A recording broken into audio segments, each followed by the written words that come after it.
민수기 17장입니다. 1절에서 13절, 17장 1절로 13절 텍스트입니다. 여호와께서 모세에게 말씀하여 이르시되 너는 이스라엘 자손에게 말하여 그들 중에서 각 조상의 가문을 따라 지팡이 하나씩을 취하되 곧 그들의 조상의 가문대로 그 모든 지휘관에게서 지팡이 12를 취하고 그 사람들의 이름을 각각 그 지팡이에 쓰되 레위의 지팡이는 아론의 이름을 쓰라. 이는 그들의 조상의 가문에 각 수령의 지팡이 하나씩 있어야 할 것임이니라. 그 지팡이를 회막 안에서 너희와 만나는 곳인 증거궤 앞에 두라. 내가 택한 자의 지팡이는 싹이 나르니 이곳으로 이스라엘 자손이 너에게 대하여 원망하는 말을 내 앞에서 그치게 하리라. 모세가 이스라엘 자손에게 말하며 그들의 지휘관들이 각 지파대로 지팡이 하나씩을 그에게 주었으니 그 지팡이가 모두 12톨이라. 그 중에 아론의 지팡이가 있었더라. 모세가 그 지팡이들을 증거의 장막 안 여호와 앞에 두었더라. 이튿날 모세가 증거의 장막에 들어가 본즉 레위 집을 위하여 낸 아론의 지팡이에 봄이 돋고 손이 나고 꽃이 피어서 살구 열매가 열렸더라. 모세가 그 지팡이의 전부를 여호와 앞에서 이스라엘 모든 자손에게로 가져오매 그들이 보고 각각 자기의 지팡이를 집어들었더라. 여호와께서도 모세에게 이르시되 아론의 지팡이는 증거궤 앞으로 도로 가져다가 거기에 간직하여 반역한 자에 대한 표징이 되게 하여 그들로 내게 대한 원망을 그치고 죽지 않게 할지니라. 모세가 곧 그같이 하되 여호와께서 자기에게 명령하신 대로 하였더라. 이스라엘 자손이 모세에게 말하기를 보소서 우리는 죽게 되었나이다. 망하게 되었나이다. 다 망하게 되었나이다. 가까이 나아가는 자 곧 여호와의 성막에 가까이 나가는 자마다 다 죽사오니 우리가 다 망하여야 하리까. 원망과 불평을 그치라. 광야에서 연단을 마치고 가나안 입성을 앞둔 시점에서 일어난 고라의 땅과 이스라엘 자손들의 반역으로 인해서 이제 하나님의 진노와 심판을 당한 백성들의 모습을 보았습니다. 징계를 통해서 하나님께서는 그들이 이제 교훈을 얻도록 하기 위해서 이제 각 지파에게 명하여 지파를 대표하는 이름을 그 지팡이에다가 각 지파의 이름을 써서 가지고 오라고 하셨습니다. 레위 지파를 대신해서는 거기다 아론의 이름을 기록하게 하셨죠. 지팡이를 가지고 나와라. 그래서 하나님 회막에 들어가 증거궤 앞에 들어가고 하셨습니다. 증거궤는 하나님의 임재하심이죠. 하나님이 그곳에 계신 것이고 또 12개의 지팡이를 그 앞에 놓으라고 하는 것은 이스라엘을 대표하는 것이니까요. 곧 이스라엘 전체가 하나님 앞에 서 있다는 뜻입니다. 이 일을 통해서 이스라엘 자손들이 이제 다시는 고라와 같은 반역을 일으키는 일이 없도록 하기 위함이고 아론을 하나님이 택한 제사장임을 모든 사람들에게 알리기 위함입니다. 제사장의 정당성, 그것은 하나님의 뜻대로 세워진 것이다. 이것을 이제 깨우쳐 주시기 위해서 다시 한번 이 지팡이를 가져오라고 주님 말씀하신 것입니다. 그러니까 하나님이 택하신 사람, 그 아론의 지팡이에는 싹이 날 것이다. 이렇게 말씀하셨습니다. 율법이 주어진 지 지금 한 40년이 지났죠. 40년이 지났는데 시간이 지나면서 이 하나님의 말씀에 대한 이해도나 혹은 믿음이 많이 떨어져 있음을 알 수가 있습니다. 하나님의 말씀을 받고 시간이 많이 흘렀다. 직접 하나님의 음성을 듣고 하나님의 말씀을 들은 지 한 2년 만에 가데스 바네아 사건이 일어났거든요. 40년이 지났으니까 어떻게 보면 이런 행동들이 당연한 것처럼 보이기도 합니다. 말씀 받은 지 2년 만에도 그런 악을 행하는데 40년이 지났으니 말이에요. 이제 아론이 꼭 제사장이 되어야 하느냐, 이런 생각을 하게 되는 거죠. 하나님의 세우신 그 율법의 말씀들을 제대로 이해하지 못하고 있고 또 신뢰도 없다는 것을 알 수가 있어요. 그렇기 때문에 하나님께서 비록 심판을 통해서 연병으로 14,700명이나 죽게 하시는 일이 벌어졌는데 모세와 아론이 아니었으면 죽었죠. 아마 그들이 다 보았을 거예요. 연병으로 막 죽어갈 때 아론이 향로를 들고 죽은 자와 산 자 사이에 섰을 때 연병이 그쳤거든요. 아론은 정말 하나님께서 제사장으로 세우셨구나 하는 것을 분명히 보여주셨어요. 보여주셨는데도 불구하고 아직도 반신반의하고 깨닫지를 못하는 거예요. 하나님 보실 때는. 그래서 이 지팡이를 가져오라고 말씀하신 것입니다. 그 아론의 역할이 얼마나 소중한 것인가를 깨우쳐 주시기 위함이죠. 또 5절에 보면 내가 택한 자의 지팡이는 싹이 날 것이다. 이것으로 이스라엘 자손이 너희에게 대하여 원망하는 말을 내 앞에서 그치게 하리라. 원망하는 말을 그치게 하기 위해서 이 지팡이를 가져오라고 하셨네요. 하나님이 택한 제사장 아론의 지팡이에서는 반드시 싹이 날 것이다. 싹이 난 죽은 나무에서 싹이 난다고 하는 것은 놀라운 기적이죠. 이 일을 통해서 하나님께서 가르치시려고 하는 주님의 뜻이 나타나 있죠. 지팡이는 죽은 나무입니다. 거기서 싹이 난다고 하는 것은 하나님만이 하실 수 있는 일이에요. 하나님만이 하실 수 있다. 즉 죽은 자를 살리시는 하나님의 전능하신 능력, 또 하나님이 이스라엘 가운데 살아계시다라고 하는 것을 보여주는 사건이고요. 또 하나는 아론의 지팡이에 싹이 나는 거니까 아론을 통해서 죽음에서 생명으로 나타나는 것이잖아요.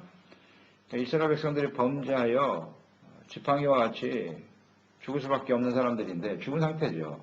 죽은 상태였지만 아론을 통해서 다시 싹이 나고 생명을 얻게 되었다. 이것을 의미하는 것이기도 하죠. 그러니까 아론의 싹난 지팡이 안에는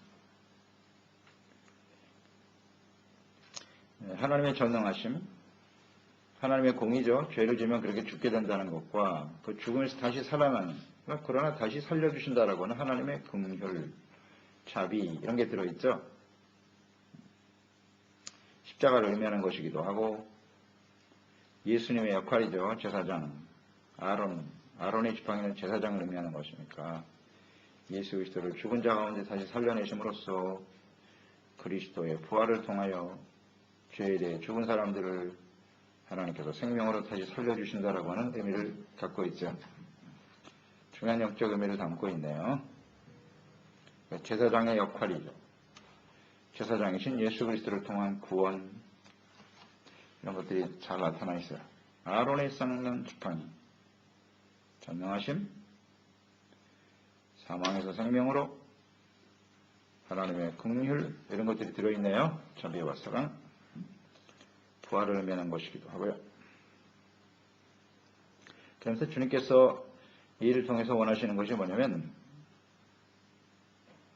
원망하는 말을 내 앞에서 그치게 하리라. 하나님께서는 이 원망하는 말을 아주 싫어하세요. 그러니까 아론의 제사장들을 향해서 모세와 아론을 통해서 하나님이 세우신 하나님의 종들에 대해서 중보자죠. 제사장들에게 다시는 원망하는 일이 없도록 하기 위해서 그치라 그랬으니까 이 고라의 무리를 통해서 나타난 하나님의 뜻을 잘 알아야 돼요. 쌍난 지팡이까지 하나님께서 보여주시는 뜻을 우리는 깨달아야 합니다. 절대로 하나님 앞에서 원망불평해서는 안 됩니다. 매우 싫어하십니다. 8절에 이튿날 아론이 지팡이에 싹이 났다 그랬어요. 그 다음 날이에요. 바로 꽃이 피었습니다. 설구 열매가 열렸습니다. 죽은 나무에서 싹이 나는 것도 기적인데 또 하나는 싹만 난 게 아니네요. 꽃도 피고 열매도 맺혔어요. 싹이 나고 꽃이 피고 열매를 맺는 것은 1년입니다. 1년이 지나야 일어날 수 있는 일이 하루 만에 이루어졌습니다. 역시 하나님이 하시는 일이구나. 살아계심을 확실하게 보여주고 계시죠? 하나님이 하신 일이다. 이처럼 아론의 아들들을 제사장으로 세우신 것은 하나님이시라는 겁니다. 하나님의 권위와 능력으로 된 것임을 너희가 깨닫기를 바란다. 이스라엘과 살아계신 하나님이 함께 계신다. 이걸 분명히 인식시켜 주기를 원하셨겠죠. 하나님이 함께 계신다. 그리고 이 일이 있은 후 다시 그 아론의 지팡이를 증거궤 앞에 간직하도록 하셨습니다. 다시 가져와라 그랬습니다. 10절 여호와께서 또 모세에게 이르시되 아론의 지팡이는 증거궤 앞으로 도로 가져다가 거기 간직하라. 왜 그렇게 해야 하느냐? 반역한 자에 대한 표징이 되게 하고 그들로 내게 대한 원망을 그치고 죽지 않게 할지니라. 표징. 고라의 사건을 통해서 하나님께 반역한 자들에 대해서 분명한 표징이 되도록 하나님께서 아론의 쌍난 지팡이를 증거궤에 두라고 하셨습니다. 그리고 또 하나는 그들로 내게 대한 원망을 그치고 죽지 않게 하라. 이 말씀이 아주 중요하네요. 그러니까 모세와 아론에 대한 불평은 곧 누구에 대한 원망이라고요? 하나님. 내게 대한 원망이라고 하셨어요. 그러니까 내게 대한 원망을 그치고 죽지 않게 하라. 그치면 죽지 않고 계속 원망 불평을 하면 어떻게 된다고요? 죽는다. 그러니까 원망 불평은 죽음에 이르는 심각한 죄입니다. 오늘 하나님 말씀하시죠. 절대 죽지 않게 하라. 하나님이 세우신 죄 없는 모세와 아론을 대적하는 일은 곧 하나님을 대적하는 일이다. 모세와 아론은 잘못이 없습니다. 그들이 죽어가는 상황에서도 언제든지 그들을 중보했어요. 살려달라고 하나님께 매달린 것밖에 없어요. 그들이 아니었으면 벌써 죽어야 될 사람들인데 그것을 깨닫지 못하고 말이죠. 원망 불평하고 대적하는 일은 정말 하나님 앞에 심각한 죄라는 것을 우리는 깨달아야 되겠다. 원망을 그치고 죽지 않게 하라 그랬어요. 그래서 이거는 항상 우리 삶 속에 일어나는 일.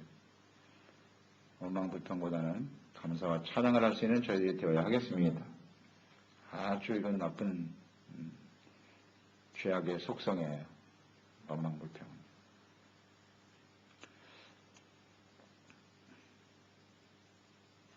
그래서 주님께서 이 아론의 쌍난 지팡이 사건을 다시 한번 그들에게 보여주신 것입니다.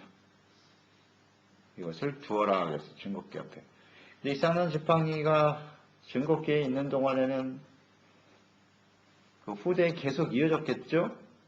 이어졌을 거라요. 그것도 또 기적이에요.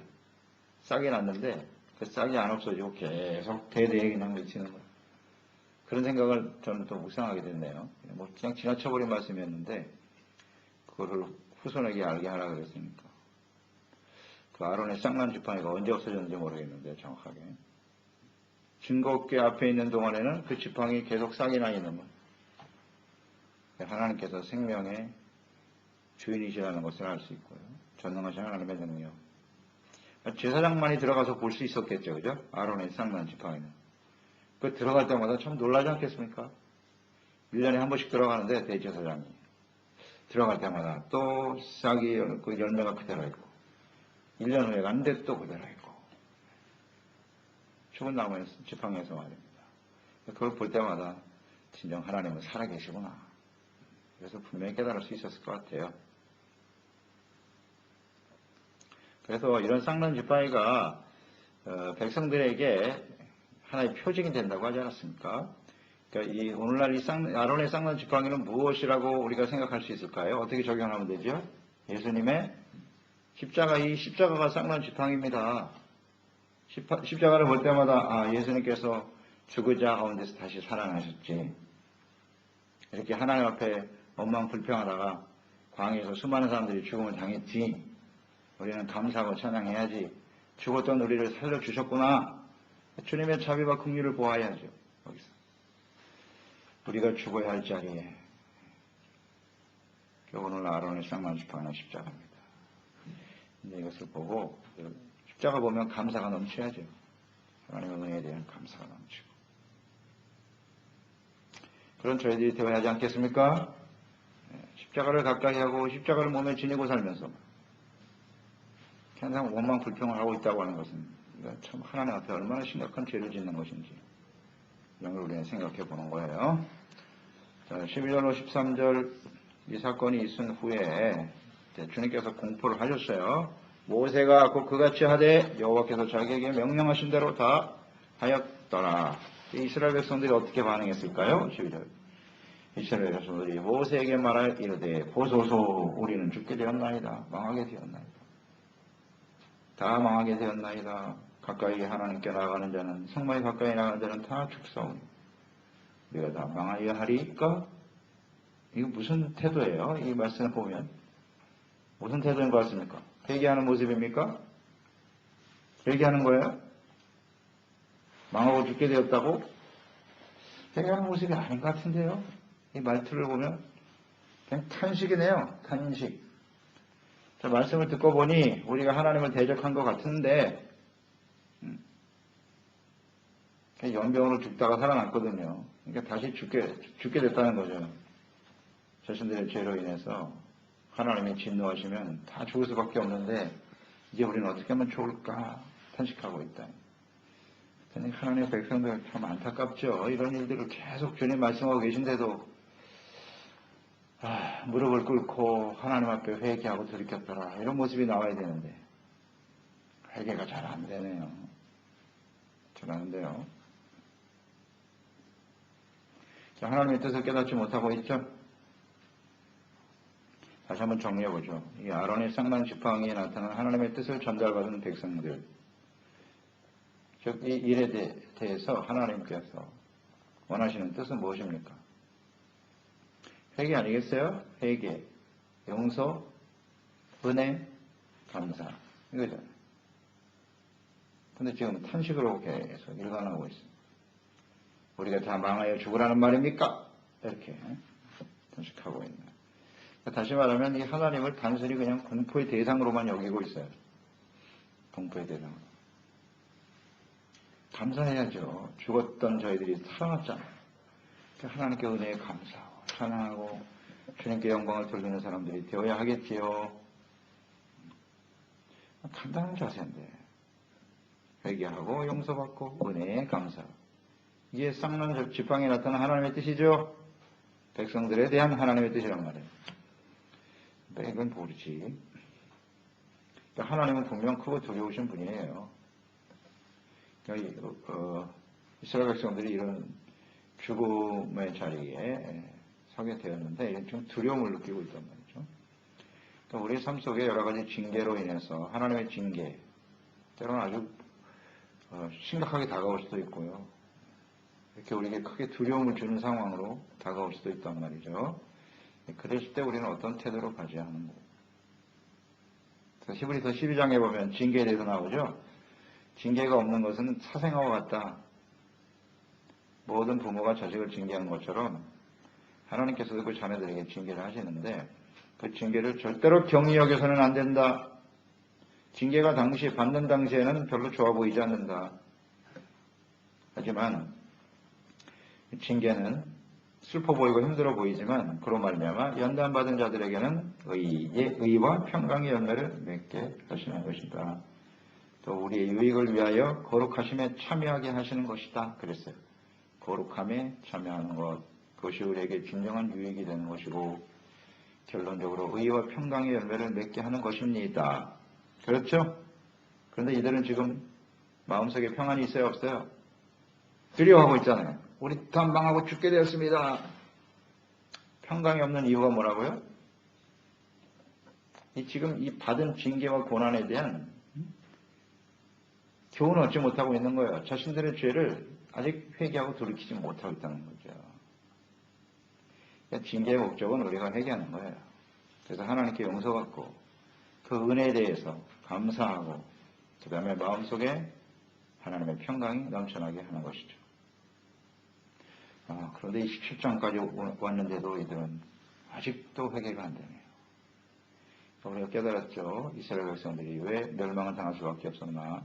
죄 때문인데 그 죄가 무슨 죄? 고범죄. 고범죄는 정말 용서받을 수가 없어요. 그래서 죽는 거예요, 고범죄는. 해결 안 하는 게 고범죄라 그랬죠? 아무리 하나님께서 가르쳐 주시고 이렇게 눈으로 보이잖아요. 역사가 눈앞에서 일어나는데도 절대 해결을 안 해요. 이거 참. 이게 바로 죽음에 이르는 죄구나. 죽음에 이르는 죄. 그래서 절대로 여기에는 걸리지 말아야겠습니다. 죽음에 이르는 이 고범죄는 절대 지어서는 안 돼요. 주님께서 말씀하시면 그 자리에서 회개하고 하나님 용서해 주세요. 그래서 의의 평강한 열매를 맺어가는 저희들이 되어야겠죠. 이 모습이 싫은 거예요. 지금 백성들은 이런 일들이 자기들에게 벌어지는 것 자체를 싫어하는 거예요. 우리 하나님 백성인데 왜 이렇게 자꾸 죽어야 되고 불편하고 말이죠. 하나님의 징계와 심판을 받아야 되느냐 이런 거 싫다는 겁니다.